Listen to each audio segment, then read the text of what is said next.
Hello, everyone. Okay, so you are in Rubrics, the Undiscovered Country, part of Connections Week 2022, and we apologize for forgetting to hit record during our initial session. So Lindsay and I are back to record the session all over again for those who could not be here or who would like to come back and revisit the information with us. So welcome. We're excited to see you here, and let's get started. If you'd like a copy of the presentation, you'll be able to find it at bit.ly/rubrics2022. It is also in the chat for this session that you will find in Teams. All right, terrific. So moving on. We are part of your Friendly Neighborhood Instructional Design team. My name is Kim Estes, and I'm the Senior Instructional Designer. And Lindsay Morris and Brandy Kelly help with the presentation. Lindsay will be beginning our presentation. They are both instructional designers on the team here at Connect, and we are here to help you with all things design and creation for your course. So please don't hesitate to reach out if after this session you have questions or would like more information or to work with us. Please go ahead and send us an email. We'd be happy to work with you. Terrific. So I'm going to turn this over to Lindsay Morris and allow her to get started with why rubrics. All right. Well, hello again, everyone. So when we were creating this presentation, we wanted to start with the why. Why should you start using rubrics in your class if you have not already, or why should you continue using them if you already do? All right, so we're going to go ahead and jump in with the benefits to you, the instructor. All right, Kim, if you want to jump to the next one. Thank you. All right, so the biggest thing, I think, or one of the biggest things, these are all huge points, is that a rubric is going to clarify expectations for assignments. I know everyone has probably received an assignment from a student and they thought, what is this? It was not anywhere near what you were expecting to receive. A rubric is going to help clarify those expectations so you get fewer of those assignments back that just don't hit the target. It's going to create a common framework and language for assignments. It's going to allow for complex products or behaviors to be examined efficiently. So if we're looking for several different ideas within one assignment, it's going to allow us to break that down and look at each individual piece and give it the credit that we feel like it deserves. It's going to be criterion referenced rather than norm referenced. So did they meet the criteria?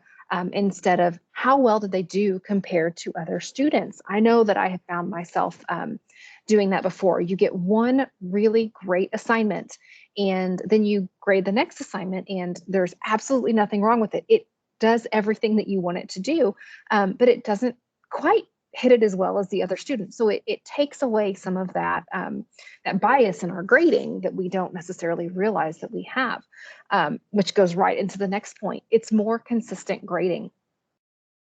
When you go back and you look at your assignments or you look at the students' grades to see how things were going, it's also going to highlight areas where class performance differs from the expected. So one of the things that Kim is going to go over once we get into Canvas is how to attach outcomes to our rubrics. So we can go back and look at specific outcomes that we had for this assignment and determine where students met that or where they maybe need a little bit of help, pardon me.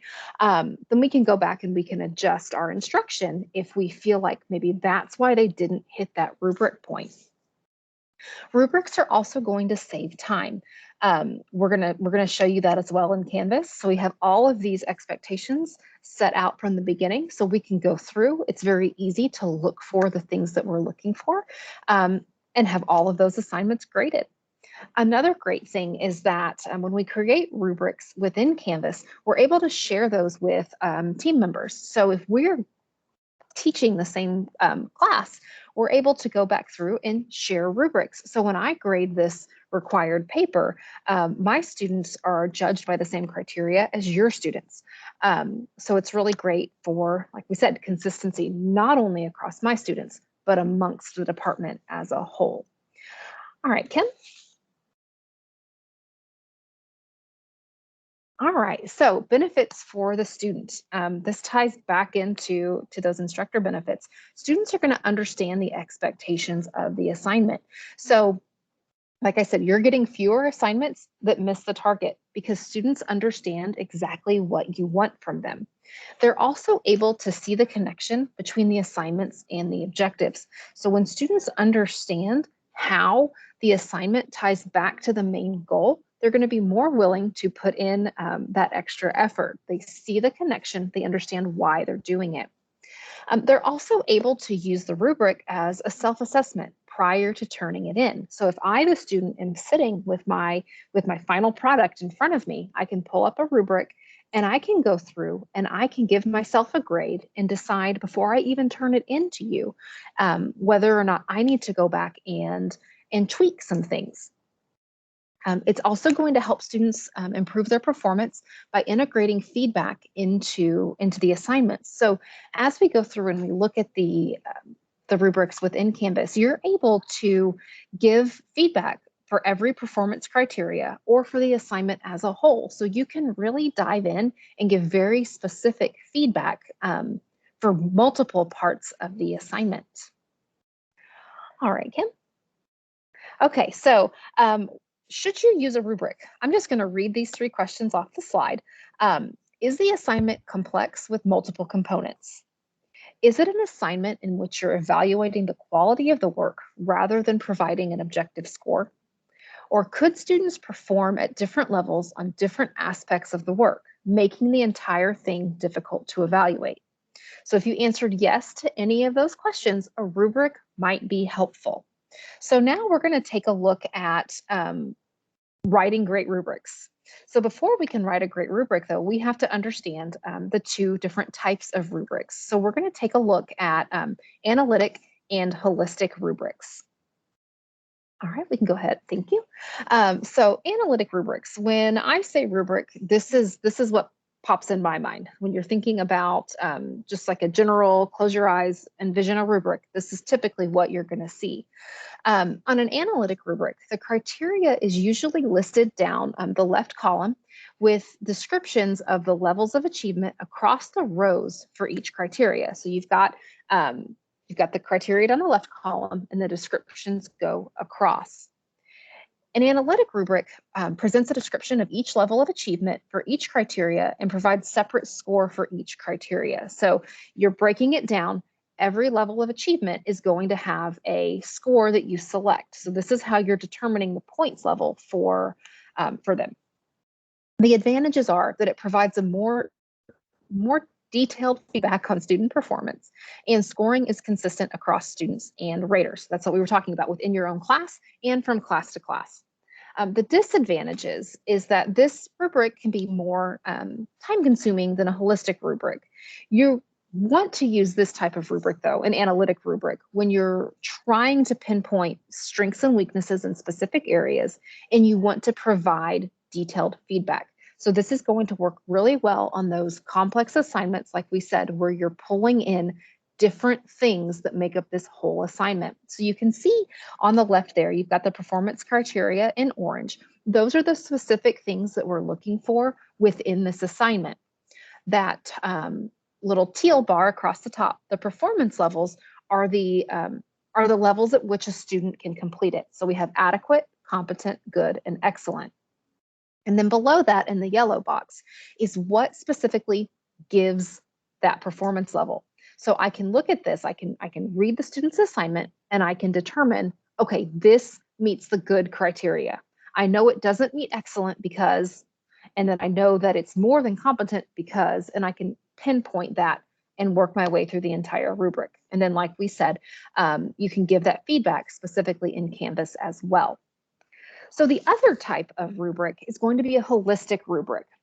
A holistic rubric is going to list the levels of achievement down that left column, and it's going to have the descriptors in the second column. So this one is going to be much simpler. This type of rubric is going to be for assignments where you're looking for the overall impression of the student work. So you're not breaking it down into those specific categories. It's the overall accomplishments in that assignment.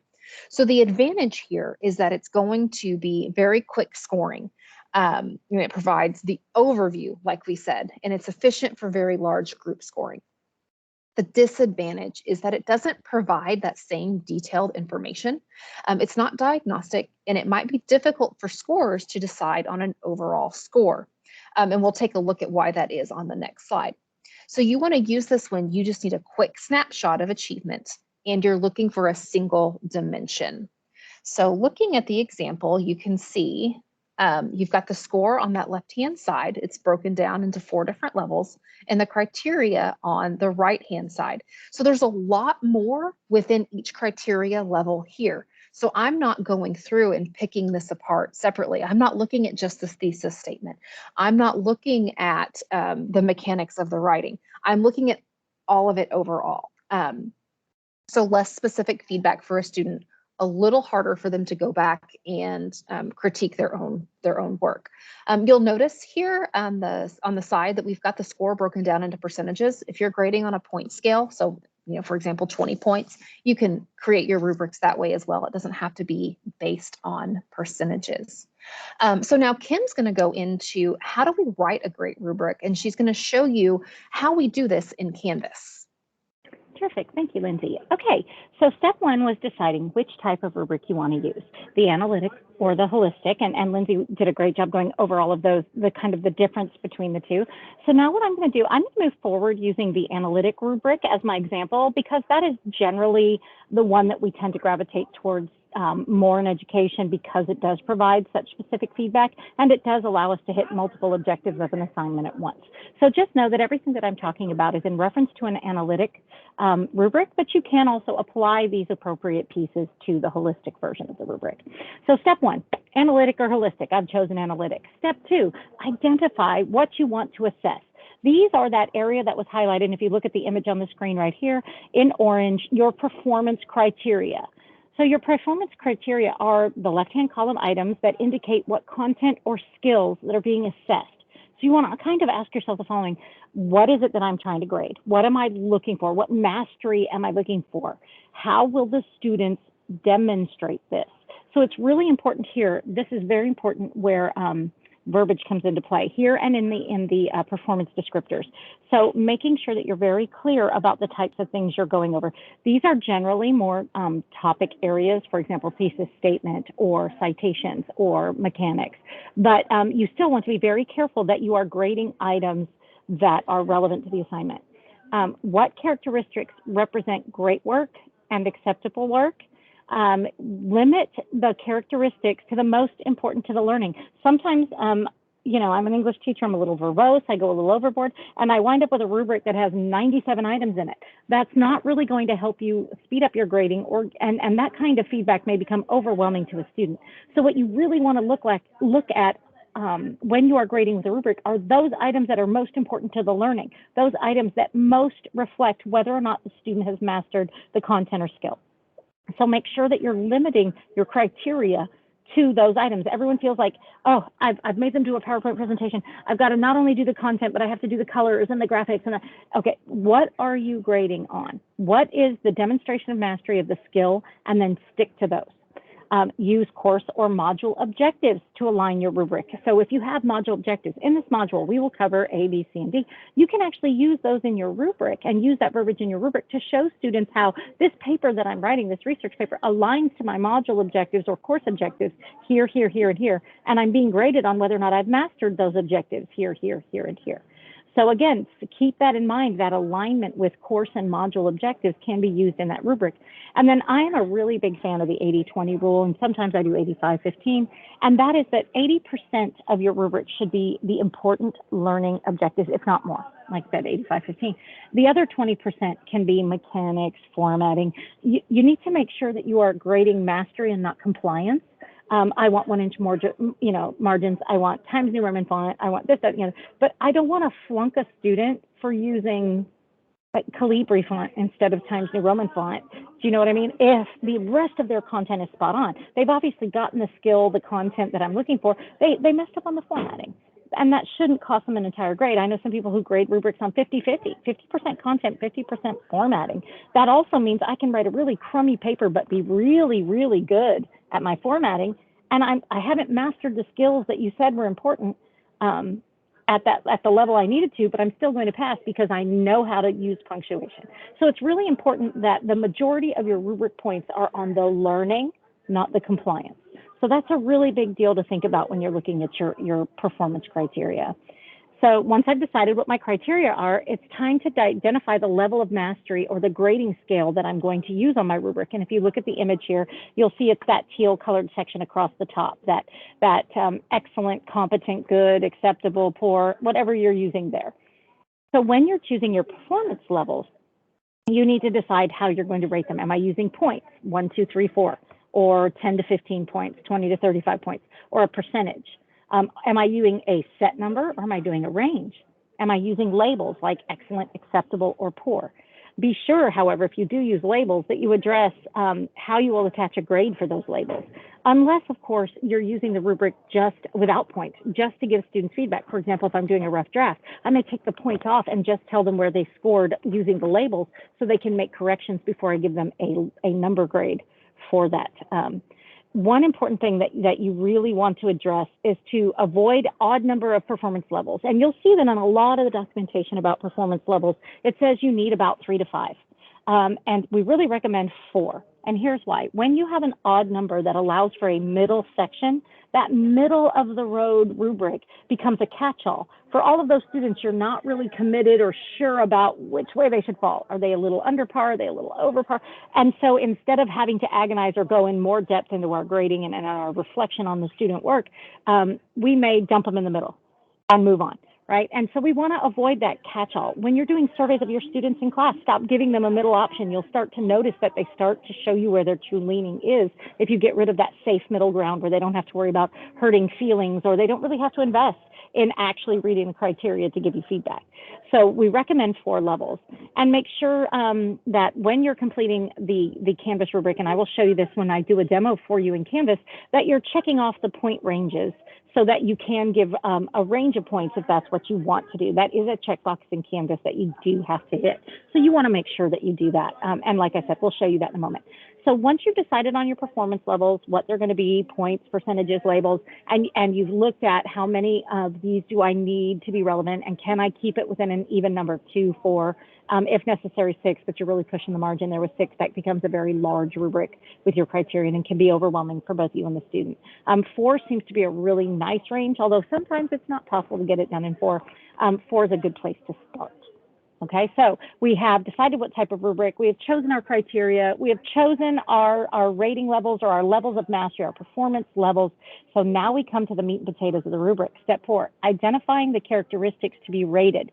These are your performance descriptors. And if you look down here at the picture, you can see the yellow area highlighted. This is the meat of the rubric. This is where the students go to read your expectations.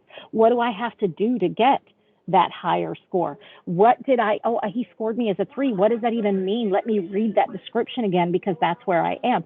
So this is the meat and potatoes, and this is where you're going to wind up spending the majority of your time, or you should be spending the majority of your time when you write an analytic rubric. These performance descriptors start, when you get started, start with the very best column. So you've got your criterion column, go to that 100 to 90%, that excellent label, that the highest amount of points. And all the way down that column, for every single criterion, you need to write in very specific, very descriptive language, exactly what that best work looks like. Don't just say thesis statement is excellent. What makes an excellent thesis statement? Does it have 3 points to back it up? Is it is it a persuasive statement? Is it a narrative statement? What is the thesis that you're looking for? So be very specific to your assignment so that students understand. If you just say it's a good thesis, well, good is a very subjective and ambiguous word. So when you write with performance descriptors, ambiguous, vague, overarching language, this is where that disappears.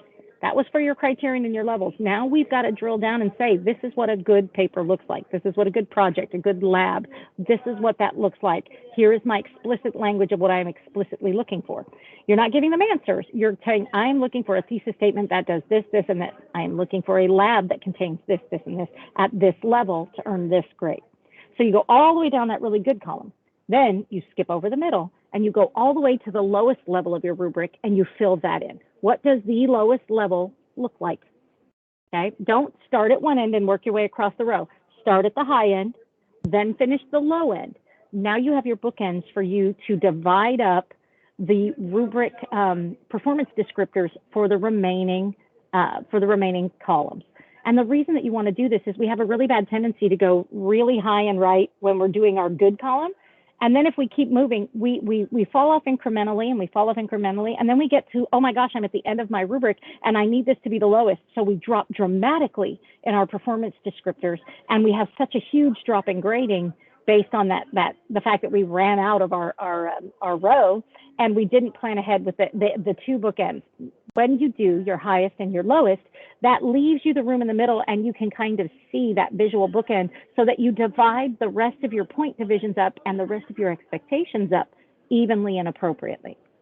Okay, when you're done, with those bookends and you fill in the middle, focus on the presence of quality rather than the absence of it. So when you're looking at good quality, you want to focus on it has this, it has this. The fact that if you mark something a 3, that implies it does not have what's listed in the 4. So you don't have to say it doesn't have this and it doesn't have this. Instead of saying a 4 doesn't have errors, you can say a 4 is error free. So you want that positive language. You're looking for that positive.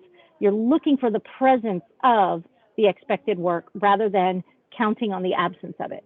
Of course, the exception being the lowest level, it's acceptable to state that an element is lacking or absent in that case because that is the lowest level. And one thing that I want to point out, we put in this little orange box here on this screen, is that you want to be sure to adjust characteristics all the way across the row.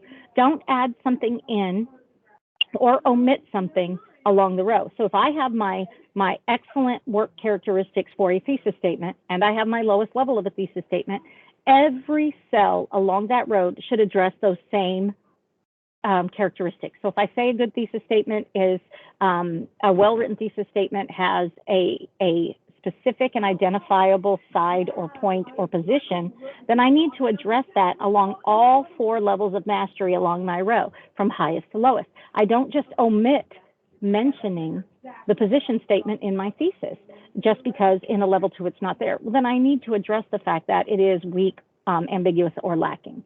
I do not need to leave it blank. So don't add a new characteristic at the end in the lower section that was not present in the higher section. Does that make sense? So make sure that your criteria is consistent across the row. If I talked about it in the best or the lowest, it needs to be talked about in all of them across the row. Okay. Again, performance descriptors, guys, that's the meat and potatoes. That's where you really need to invest some time. Get some help, talk to a friend, call your ID department, and get some help writing those descriptors so that they are clear, concise, and they really do reflect the mastery you're looking for.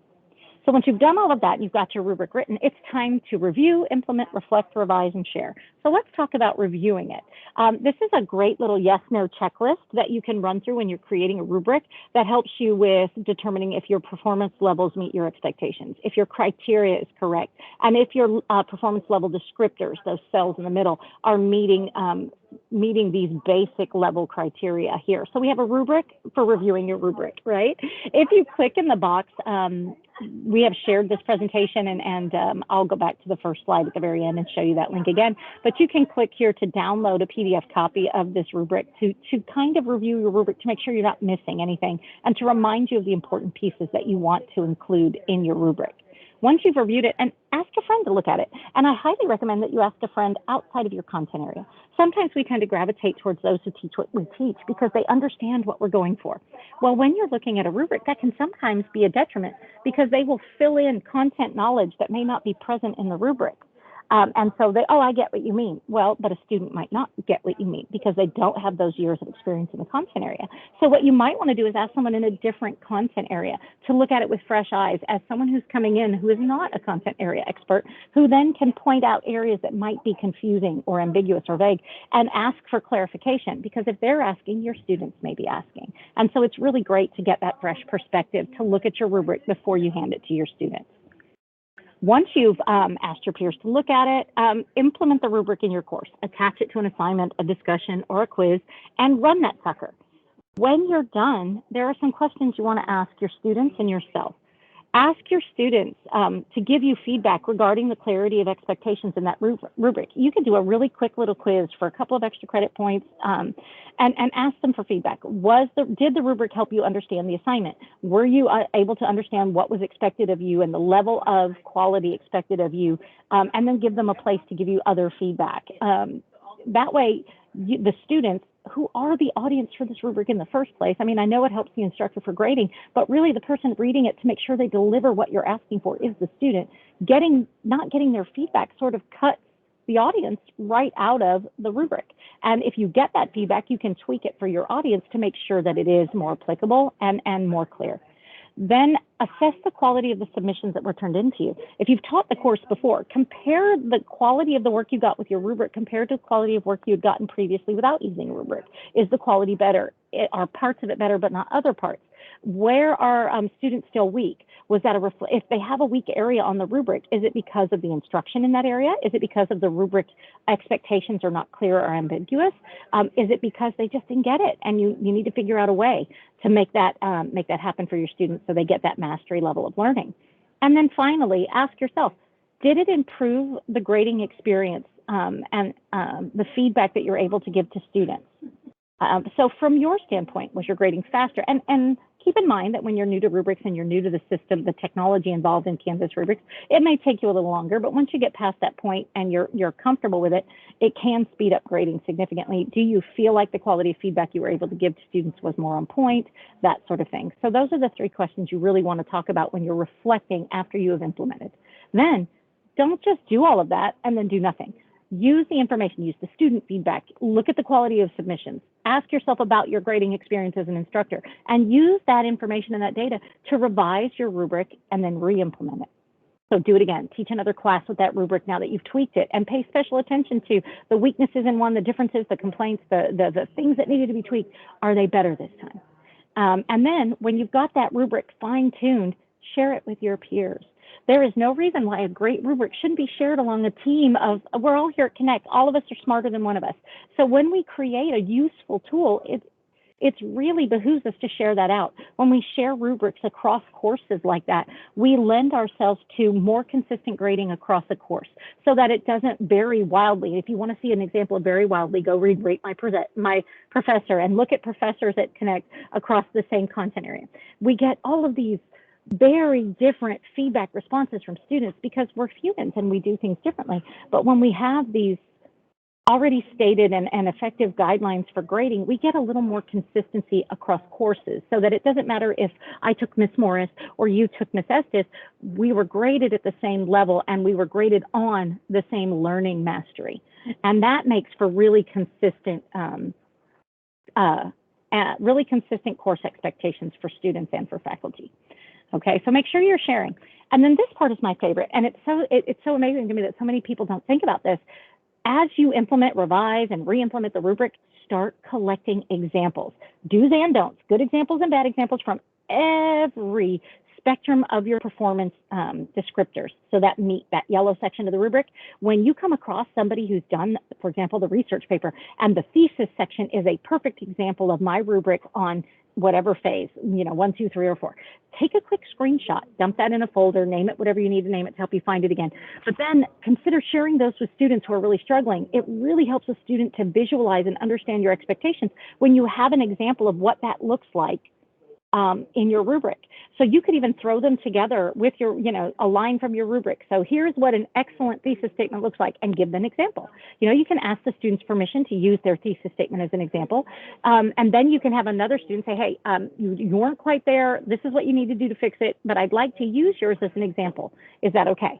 And then you can give examples for all 4 sections, say you have 4 sections of your rubric, so that a student who might be struggling with the expectation can look at those examples and see representation, visual representation of what you're looking for. So be thinking about that as you're grading. Oh, would this be a good example? And grab those examples. All right, great. So now what we're going to do is talk about launching your rubrics in Canvas. And we're going to go into, once you've done all this work and you have all this figured out, how to get it into Canvas so you can start using it. Canvas rubrics are great. I love them. They can be added to assignments, discussions, and quizzes. You can actually add course outcomes or course objectives to your rubric so that you're actually grading student mastery based on the objectives from your course, either from your district syllabus or from those module objectives that you have written for your course that reflect your course objectives, but in a more specific way for your course. You can give specific feedback on each rubric section, as well as selecting the rubric levels to get the points added. So that when you want to give a little extra feedback, maybe they just need a nudge and you want to tell them one quick thing they could do to bump them into the next level of the rubric, you can provide that. You can also provide overarching comments on the overall assignment through SpeedGrader as well. And I'll show you that. I'll demo that for you. And then in the end, rubrics can be saved, reused, and shared throughout Canvas. So it is an awesome way to do a one and done. Create it or get the bones of your rubric together and then import it in a class, tweak it for what you're doing, and move on so that you're not constantly having to rewrite or reinvent the wheel. And again, that you can share those really quality tools with your team and with each other throughout the district. Before I jump into my Canvas course, I do want to show you that we have provided resources for rubrics in Canvas. So there are several how-tos here for you, a couple of videos, information on the types of feedback that you can give in rubrics, some troubleshooting tips and examples for you, as well as how to find pre-made rubrics in Canvas Commons and import them into your course. So this is available for you as well. And now what I'm going to do, guys, is I'm going to stop sharing this screen and I'm going to bounce over to my training course in Canvas where I have some examples of rubrics set up for you to take a look at. So give me 1 second while I bounce in there. Okay, and then Lindsay, if you could just give me a verbal yes or no if you can see my screen. I can see it. Great, thank you so much. Okay, guys, so what we're looking at is just Canvas module, right? I've got a couple of examples. This is a discussion, this is an assignment, and this is a quiz.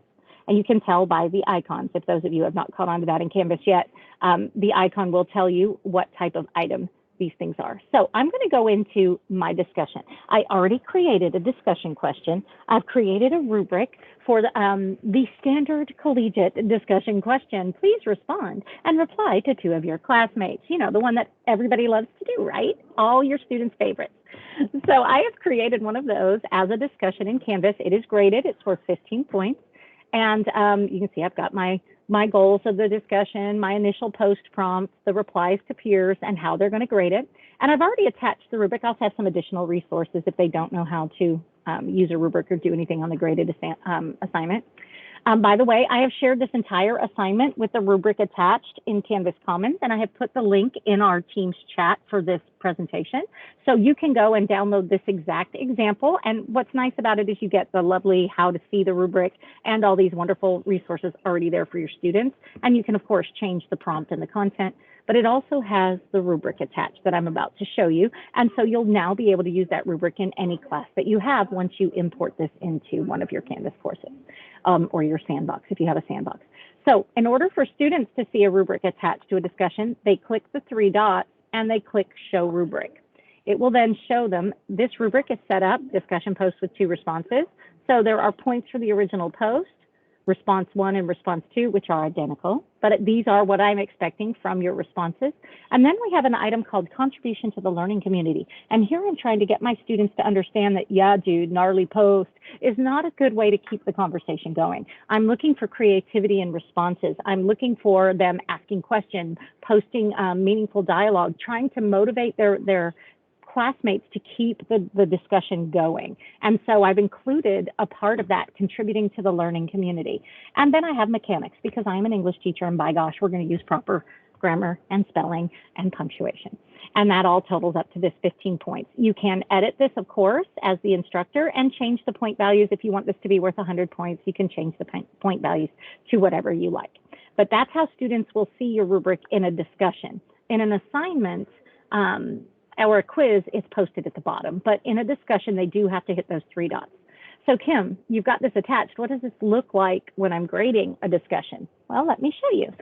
My lovely test student has gone in and has responded to my prompt. It says, this is a student review or a sample student review. Yay, pretend this is a well-written response.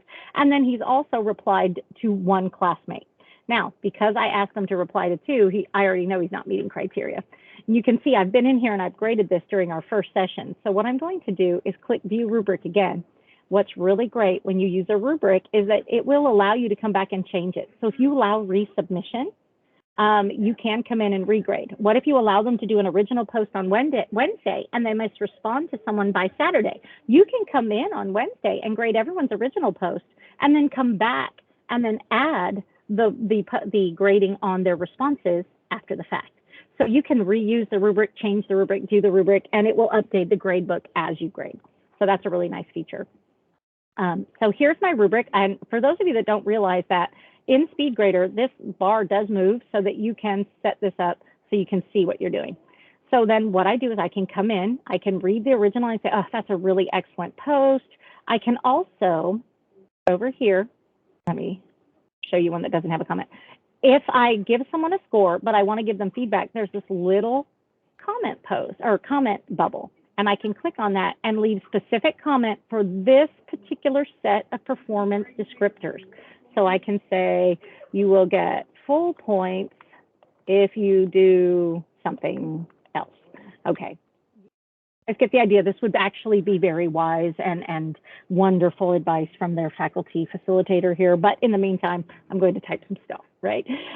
You'll notice that as I'm selecting the different criteria, the grade over here is changing, which means I don't have to type a grade and it's doing it for me. I can, however, manually type a grade in if I want to give 0.5 or if there's some reason why I would want to alter that. Specifically here, 4 to 3 points. I could say this is really, it's not the farthest end of excellent, but I can come in and change the type there. So you can do that. Down here, and that actually, this should have been a 2 to 1. Sorry, I have to fix my rubric. So anyway, then I can come in. He did not do, if you'll notice on my rubric, this is for response 2. He did not do one, so that's a no response. It says minimum effort is made to participate in the learning community as it develops. Hey, dude, good post sounds like minimum effort to me. So I'm going to mark that, and they're going to get their 1 point. What I love, guys, about the fact that I can see the rubric right here is I don't have to memorize it. I don't have to print it and set it on my desk and look down at it and then up at my student work. It is here to remind me what I said my topics were as well. So that keeps me on task. Does it meet the criteria or not? Not is his response better than the kid I just graded? Not this kid always turns in, excellent work. This kid always turns in mediocre work, whatever. If I am honest and I am reading what is in my own performance descriptors, they either have it or they don't. So I mark it and I move on. That agonizing over, oh, but I gave that other guy a 90 and this kid's only going to get a 70 and he's a nice kid and it's usually does good work, and there's none of that. Do you meet the criteria of the rubric or not? And it helps to speed up my grading. There's less agonizing. So when I'm all done, I can come in, and here's the important part. Some people jump right down to the submit button. They hit submit and think their grade is saved. This submit button is actually for the overall comments on the assignment that are saved in SpeedGrader. To save your rubric, you have to come to the far left corner and hit save. Otherwise, it will not save your grade and your comments. And you can see the comments are listed here. So the student can see under each one what my comments were for each performance descriptor or indicator.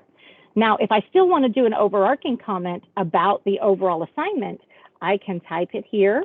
See, I can type right there. Or for those of you that don't know, Canvas has a comment library, and you can add your own comments that you use regularly. So if you have some things you're always saying in your discussions or for a specific assignment, and you're noticing you're typing it over and over, you can add it to the main comment library, and you can use it here.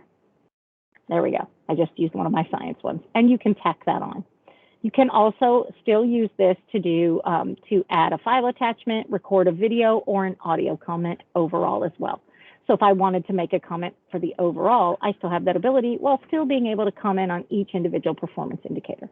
Okay, so that's how you would use that attached to a discussion. But Kim, how do I attach that? In fact, how do I even get a rubric in here? Oh my gosh, I'm so glad you asked. So on the left-hand menu in your course, you will have a rubrics. There we go. A rubrics menu item. So you can come in here and see all the rubrics that I have in my course. You click right here to add a rubric.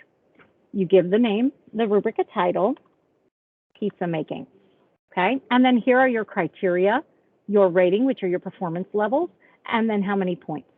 So you always start off with 1 criteria and 2 rating levels, but I can add as many as I need. Here is that button I warned you about where if you want to grade on a range, you have to put this in here, okay? Then I can edit the existing one, and I'm going to say dough. And I can put a long description, but generally with Criterion, I don't put long descriptions. So here on my ratings, I can now decide that 5 to 4 points is yummy. And my rating description, this is my performance descriptor. This is that thing that needs to be specific and concise and very explicit. Dough is consistently cooked, not burned, and contains the appropriate ratio of seasoning, crunchy on the bottom, and what's a good word? I don't want to say doughy, and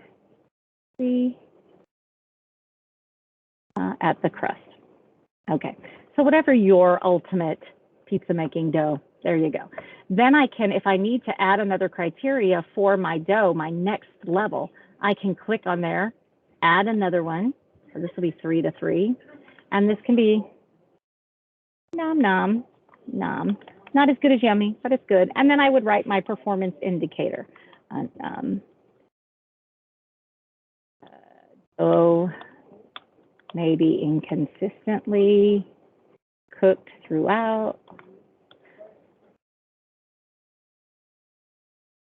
etc. So I would continue to address every single one of the items that I listed in my yummy, and I would put that here, and then I would update that. So as you can see, I'm not going to complete that, but then it gives me my total points here. I can change my total points, and it's going to automatically adjust for me along my ratings. So that's a really nice feature. When I want to add more criteria, I simply hit here, and I can either copy the dough criteria if I want to use the same grading levels and just change the criteria and the performance descriptors, or I can do an entirely new one. If I have 3 coming across here for the dough, that doesn't mean that I have to have 3 coming across for my toppings. I can have just 2 performance levels for my toppings if I choose to. So you really can customize this really well. And I can even attach outcomes, so course objectives that I've uploaded into Canvas or module objectives, and I can attach them and grade based on those. That's a whole nother class. If you guys are interested in that, let me know. We'd be happy to teach one on that. When I have everything in my rubric that I want, I simply hit Create Rubric, and it's going to show up here. Now, I've done one earlier, so I'm just going to show you that one. This is my ice cream sundae rubric. So I have my ice cream flavors and my toppings. They're both worth 50 points. You can see that there's a rating scale. And so here it is. It's all nice and neat, listed in my rubrics, and I can now use this with any of my assignments. So going back to my module, here is a choice board assignment. So my students are going to do this assignment. It's a choice board on making ice cream sundaes. Just ignore that. Down here, you'll see that I've already attached the rubric, but I want to show you how to do that. So I'm going to delete that rubric right off of that assignment. And here's my assignment all set up. I put in points. They're submitting a file upload. And here's the rubric that I want to grade it. So I hit plus. Now, I could build a rubric on the fly if I wanted to, but I really want to find a rubric. But before I do that, and this is important, I need to make my selections here first. So I want to be able to write free-form comments under each criteria, and I want to use this rubric for assigning grading. If I forget to check this, I'm going to have to delete it and come back and recheck this, because this is what says use what I click on in the criteria in the performance levels to add up their score. Okay? Then once I've selected those, I'm going to come over here and hit Find a Rubric. On the left-hand side, this is the name of every course I am a teacher in. So anything I've taught, if I've made a rubric, I have access to it. So here I am. This is the course that I'm teaching right here, Chem Estes 1, 2, 3, and there's my test rubric for ice cream sundaes. When I click on it, it lets me see it so I can make sure it's the correct rubric. And when I'm done, I click Use this rubric. It is now attached. So when students view this, if you're wondering what a rubric looks like to students, here's the assignment that students will see, and the rubric is right there for them to see before they even hit Start Assignment. They can see what my expectations are. Okay? So I'm going to leave Student View. Again, what does this look like when I grade in Speed Grader? I am able to pull up the student submission and hit View Rubric, and I can click on and assign points to these rubrics. I can click the comment section and leave comments for each section. Remember that Save button. I can also leave overarching comments over the entire assignment. So again, very simple, very quick to walk through and do this. And I could have their assignment open in this window. Okay? And then one last one I will show you. You can attach a rubric to a quiz.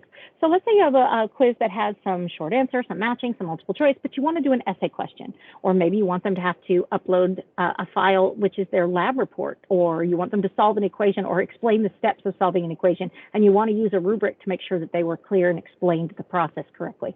So you can actually attach a rubric for that part of the grading. So here's a quiz that I have. It's a 10-question quiz. It's migrated in from Blackboard. Some of you have a lot of those. Again, I did this during our session, so I'm going to delete the rubric I had on there. Again, I just come down here and click plus for the rubric. Remember to hit those points. Sometimes you can remove the points from the rubric so that they only see what criteria they're meeting with because perhaps your essay is worth 10 points. I like to leave the points because I want them to know which area of the rubric they did well and which area they did not. So I'm just going to go ahead and hit I'll write freeform. I can go over here and hit find a rubric. I can either create one on the fly. I can find one in any course that I'm teaching. I'm going to go back and just get that ice cream rubric because it's a nice short rubric. So yet again, here is my rubric for that particular essay question. I would name it that, understanding the genre, quiz, poetry, rubric, essay question. So then when that's in there, I want to make sure I save so that that rubric is attached. And then when my students, I'll go into student view really quickly, take the quiz. So they can, I've taken the quiz once. There we go. They can see their answers to the short answer. And then this is their sample essay. They have to use their points, and they only got 1 out of 10 points because I've already taken it. As a teacher, when I'm grading this, sorry, let me get in here. Oop, I'm gonna go. Oop, I don't want to moderate. Sorry, I've got to go back out. Return. Let me get back to my actual quiz. Give me 1 sec, guys. There we go. When I'm in SpeedGrader, thank you. I have to get back to my button. When we're in SpeedGrader and I'm actually grading the quiz, if I drop down to the student who's actually taken it, I can see all of the multiple choice graded for me. I don't even have to deal with that. I can just scroll right down to the essay question, which he filled in here. I can open up the rubric and I can decide how they did on their test. And then it totals those points for me, 50 out of 100. So I can put that point there. That's 5 out of 10. There you go. So I would want my rubric for the essay question to match the number of points that I'm allotting for the essay question or the lab or the file upload, whatever that piece is that you're going to manually grade with the rubric. You're going to want those points to match up on the rubric as they do in the quiz. And then when I'm done, I just simply type it in there really quick and I can update their grade. And then they're done and their test is graded and the students will be able to see that. When they go into their grade book, they'll be able to view the rubric and see what I've selected. So that's all done for them as well. Okay, so now what I'm going to do is very quickly, I'm going to stop sharing my screen and go back and just go over the last few items on our presentation for you to show you where some of the resources that you can use to help you keep working on building your rubrics are located. Lindsay, can I get a verbal yes if you can see the presentation again? I can see it. Thank you. Okay, so I left off, I'd given you all these resources for rubrics and Canvas, and these are all provided for you. And then the next page is more rubric resources. So we have all kinds of great stuff for creating and using your own rubrics, particularly writing appropriate criteria, the key to effective rubrics, scoring rubrics, what, when, and how, rubric development guidelines. So all of these are research-based articles and ideas and tip sheets for writing them. And you can see some of them from the University of Oklahoma and the Association for the Assessment of Learning in Higher Education. They have a great repository of sample rubrics. And then down here, I love this curated library of rubrics from Fresno State because they organize theirs by content area. So you can kind of dig through and look at other people's ideas in your content area if they have them. So this is also provided for you as a resource, but you also have the ID team here at Connect, and we'd be happy to help you work through some rubrics, design some rubrics for your course, help you with the technical aspects of getting them loaded in Canvas, do some review. If you have any questions, if you need any help, as I said in our earlier session, we know you have a choice today, so thank you for flying with ID Air, and let us know if there's anything that we can do for you, and thanks again.